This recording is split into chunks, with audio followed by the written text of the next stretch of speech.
अस्सलाम वालेकुम मेरे अजीज़ हमवतनों, मैं हूं आपका मेज़बान अशर अज़ीम ख़ान। फ़ाबी अय्य रब्बी कुमार तो गज़िबान। मेरे नबी पाक सल्लल्लाहु अलैहि वसल्लम पर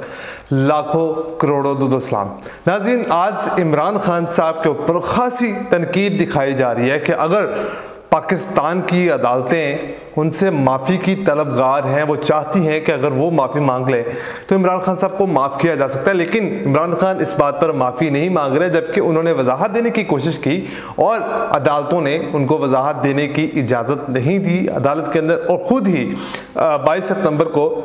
फ़र्द जुर्म आयद करने का फ़ैसला कर लिया। जबकि जिसके ऊपर केस था उसकी इल्तिजा या इस्तदा उसको कटहरे में लाकर उससे पूछा ही नहीं गया कि क्या आप कुछ कहना चाहते हैं, क्या आप एक्सप्लेन करना चाहते हैं। लेकिन जब पाकिस्तान के अंदर रजीम चेंज ऑपरेशन हो चुका है और उसके बाकी तमाम मराहिल बाकी हों तो इमरान खान साहब को -1 कैसे नहीं किया जाएगा। अच्छा, सबसे पहले बहुत भिखारी दानश्वर कुछ बातें कर रहे हैं कि इमरान खान साहब अगर माफ़ी मांग ले तो अगर वो क्यों इस तरह से माफ़ी नहीं मांग रहे, जब उनको पता है कि उनका सियासी कैरियर इस दाव पे लगा हुआ है, जब उनकी तहरीक इस दाव पर लगी हुई है। तो सबसे पहली बात जो मुझे, जहाँ तक मुझे लगती है, इमरान खान साहब खुद को माफ़ी क्यों नहीं मांग रहे, क्योंकि हालांकि वो बहुत आसानी से इस बात से निकल भी सकते हैं। लेकिन देखें, पाकिस्तान में अगर आप अदालत के अंदर खड़े होकर अपना जुर्म कबूल कर लेते हैं तो इस बात की कोई गारंटी नहीं है कि आपको अदालतों की तरफ से या कानून के अंदर कोई माफ़ी जैसा लफ्ज़ इस्तेमाल होगा। और उस वक़्त पे जब आपके ख़िलाफ़ तमाम मुल्क के इदारे, तमाम मुल्क की इत्तेहादी जमातें, 16 जमातें आपके ख़िलाफ़ खड़ी हों, आपके पाकिस्तान के सबसे बड़े इदारे आपकी आवाज़ को दबाने की कोशिश कर रहे हों, उस वक़्त अपना जुर्म मान लेना, ये अदालतों से और उसके बाद अदालतों से उम्मीद इंसाफ की रखना, ये पॉसिबल नहीं है। दूसरा, इससे उनके सियासी फ़ायदे को बहुत ज़्यादा नुकसान पहुंचेगा। फॉर एग्ज़ाम्पल, इमरान खान साहब ने अपनी उनसे माफ़ी नहीं मांगी अपने रवैये की वजह से। माफ़ी क्यों नहीं मांगी, सबसे मेन क्वेश्चन ये है। देखें, पहली बात तो यह है कि अगर माफ़ी मांग ली जाती है तो अपना जुर्म कबूल कर लिया जाएगा और हो सकता है कि अदालत इस बात पर माफ़ ना करे और 22 सितंबर को इमरान खान साहब को नाअहल कर दिया जाए या तौहीन अदालत के ऊपर वो जो है उसके ऊपर उनको नाअहल कर दिया जाता है या गिरफ्तार कर लिया जाता है। तो वो एक तो अपना जुर्म तस्लीम कर चुके होंगे, उसके बाद वो अवाम को क्या बताएंगे कि मुझे क्यों नाअहल किया गया। वो अपनी जो तहरीक है, जो अपनी वो मूवमेंट लेके चल रहे हैं पाकिस्तान में इलेक्शन करवाने की, उसको बहुत बड़ा धचका लग सकता है। वो इस तरह से लग सकता है कि अगर वो अवाम के सामने जाएंगे कि मुझे नाअहल कर दिया गया, तो अवाम उनसे पूछेगी कि जब आपने जुर्म किया है, कानून तोड़ा है, तो आपको सज़ा मिलनी चाहिए थी और ये सही सज़ा मिली है। इसलिए पाकिस्तान की अवाम 5 साल तक महदूद हो जाएगी इमरान खान साहब से, जब तक वो नाअहल रहेंगे। तो ये सारी सूरत हाल, जिससे उनका सियासी बहुत ज़्यादा नुकसान हो सकता है, जिसकी वजह से इमरान खान माफ़ी नहीं मांग रहे। उसके बाद मरियम नवाज़ साहबा जिस तरह की ज़ुबान इस्तेमाल करने लगी हैं अपने जलसों के अंदर, इस बात ने वजाहत कर दी है कि इमरान खान के जलसे के अंदर जो वीडियोज़ चलाई जाती हैं, जो उनके कारनामे हैं पिछले दौरे हुकूमतों में, जो वो इदारों के ख़िलाफ़ बकवास करते रहे, जो वो इदारों के ख़िलाफ़ बकते रहे, जो इदारों की तौहीन की जाती रही, जो जर्नैलों के नाम ले लेकर उनकी तनकीद की जाती रही और उनको ज़लील व ख़वार किया जाता। तो आज जब मरियम नवाज़ साहबा ने ये जलसा किया चिश्तिया के अंदर, तो इमरान खान साहब को कहा कि क्या सारा पाकिस्तान यूथिया है, यानी कि ये इस बात को तस्लीम कर बैठे थे कि इमरान खान साहब के फॉलोअर्स जो हैं वो इस वक्त बहुत ज़्यादा बढ़ चुके हैं। इमरान खान साहब को जो लोग इक़्तिदार में देखना चाहते हैं, जिसकी वजह से उनको सियासी बुखलाहट की वजह से ऐसे अल्फाज इस्तेमाल करना पड़े, क्योंकि उनको भी लगता था कि उनकी हार पक्की है। लेकिन चिश्तिया के अंदर एक बेहतर जलसा हुआ उनका, जिसके बाद उनको थोड़ा सा कॉन्फिडेंस आया और तनकीद करने की हिम्मत जुटाई। और उनकी जो कनीज़ें हैं, मायज़ा हमीद गुज्जर साहिबा और एक और उनकी कनीज़ घूम रही होती है, जो अक्सर टीवी शोज़ के ऊपर बैठकर अपना लिबास ठीक करने की उसको खासी आदत है, तो बहुत ज़्यादा तनकीद की गई। और फिर कुछ सहाबियों की तरफ से भी बहुत ज़्यादा तनकीद की गई। कि इमरान खान साहब ने क्योंकि ज़ुबान इस्तेमाल की थी, जिस तरह से उन्होंने शैतान कहा, जिस तरह से उन्होंने अपने जलसे के अंदर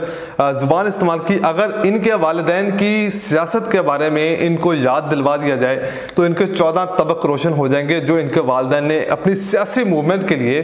बेनज़ीर मोहतरमा बेनज़ीर भुट्टो साहबा के साथ जो किया था, अगर वो इनको याद दिला दिया जाए तो इनकी 7 नस्लें याद रखेंगी। फिर उसके बाद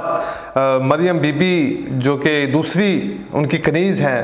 पाकिस्तान की वफाकी वज़ीरे जो इतलात हैं, उनकी तरफ से भी कुछ इस तरह की ज़बान इस्तेमाल की गई। यानी कि एक मरियम नवाज़ से तो यही उम्मीद रखी जा सकती है, लेकिन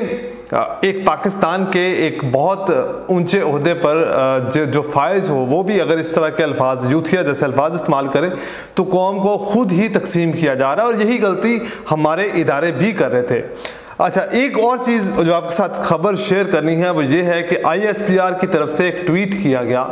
और बाद में शायद वो ट्वीट डिलीट कर दिया गया। आप साथ साथ स्क्रीन पर भी देख सकते हैं।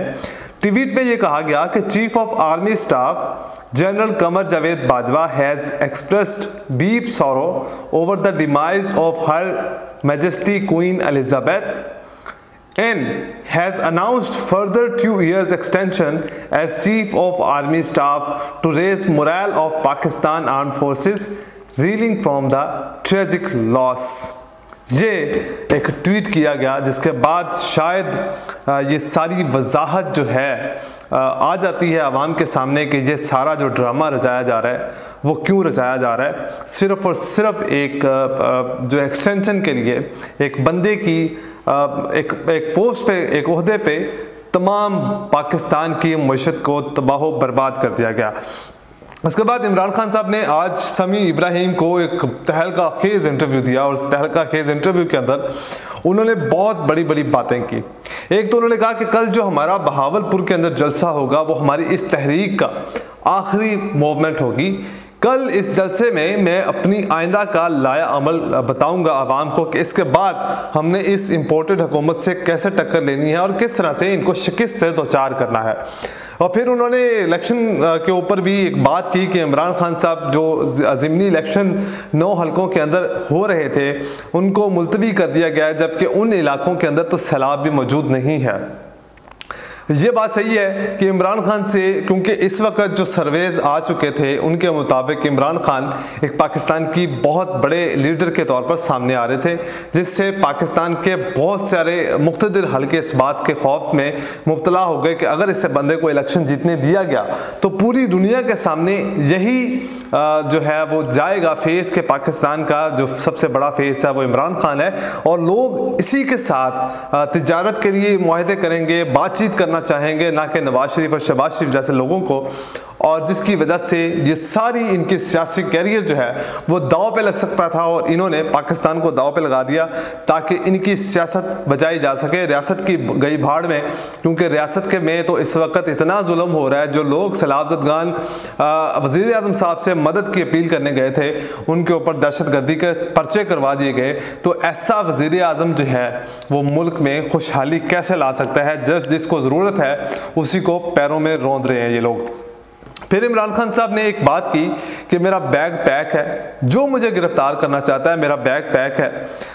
मेरा सामान पैक है, मैं जेल जाने के लिए तैयार हूँ, ठीक है, लेकिन मुझे मेरा जुर्म बताया जाए। आप देखते होंगे अक्सर के पाकिस्तान मुस्लिम लीग नून के लोग जो हैं वो जेल में जाना एक बड़ा एजाज़ समझते हैं कि हमने सियासी जदोजहद के लिए जेल में गए ताकि इस बयानिए को जो है वो बड़ा किया जा सके, लेकिन अपना जुर्म नहीं बताते। यानी कि किसी ना किसी जुर्म में ये लोग मुलव्वस थे तो इनको जेल जाना पड़ा, और इमरान खान साहब पूछ रहे हैं कि मैं किस जुर्म में मुलव्वस हूँ जिसकी वजह से मुझे जेल में डालने की कोशिश की जा रही है। और ये एक बहुत बड़ी बात है। उन्होंने एक जुर्म किया था जो अदालतों की आज़ादी के लिए मुशर्रफ के दौर में, और तब उन्होंने वो जेल काटी भी, और उसका वो जिक्र भी करते हैं,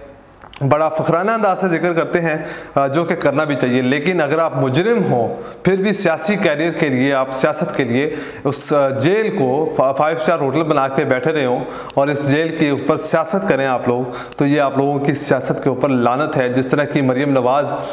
ज़ुबान इस्तेमाल कर रही हैं जलसों के अंदर इमरान खान साहब के बारे में, एक शैतान जैसे अल्फाज, तो सवाल मेरा ये है कि अगर वो शैतान है तो क्या आप लोग फरिश्ते हैं? सबसे ज़्यादा करप्शन के इल्ज़ामात आप लोगों के ऊपर हैं, चोरी के इल्ज़ामात आप लोगों के ऊपर हैं और मफरूरी के इल्ज़ामात आप लोगों के ऊपर हैं। पाकिस्तान के खिलाफ प्रोपागेंडा करने के इल्ज़ामात आप लोगों के ऊपर हैं। पाकिस्तान के खिलाफ बयानात देने के इल्ज़ामात आप लोगों पर हैं। पाकिस्तान का पैसा लूट के ले जाने के ऊपर इल्ज़ामात आप लोगों पे हैं। तो आप लोग शैतान जैसे अल्फाज जो हैं वो इस्तेमाल करते हैं इमरान खान साहब के लिए, जिसके ऊपर आप मुल्क के ऊपर हुकूमत करने के बावजूद भी आप कोई ऐसा उसके ऊपर केस साबित नहीं कर सके। फिर जब ज़िमनी इंतखाबात जो मुलतवी हुए उसके ऊपर बिलावल भुट्टो जरदारी साहब ने ट्वीट किया कि इमरान खान साहब ये इलेक्शन हार रहे थे, बिला वजह ही ट्वीट किया गया, बिला वजह ही इलेक्शन को मुलतवी कर दिया गया। और दूसरी तरफ यूसुफ रज़ा गिलानी साहब के बेटे मूसा गिलानी ने पटिशन दायर की है लाहौर हाई कोर्ट के अंदर के इलेक्शन कमीशन के इस मामले को कैंसिल किया जाए, जो उन्होंने फैसला किया सैलाब की वजह से हमारे हल्के के अंदर सैलाब भी नहीं आया, फिर भी इलेक्शन मुलतवी कर दिए गए हैं। यानी कि पीडीएम के अंदर से ही आवाज़ें इकट्ठी होना शुरू हो गई हैं। अब सबसे जो मेन बात मैं आपके साथ करना चाहता हूँ वो मेन बात ये है कि देखें, इमरान खान साहब की हुकूमत को गिराने के लिए इस वक्त कोशिशें की जा रही हैं। यहाँ तक कि हमने देखा कि इन लोगों ने सियासत की कि हमारा ज़मीर जाग गया क्योंकि महंगाई थी, लोग बदहाल थे।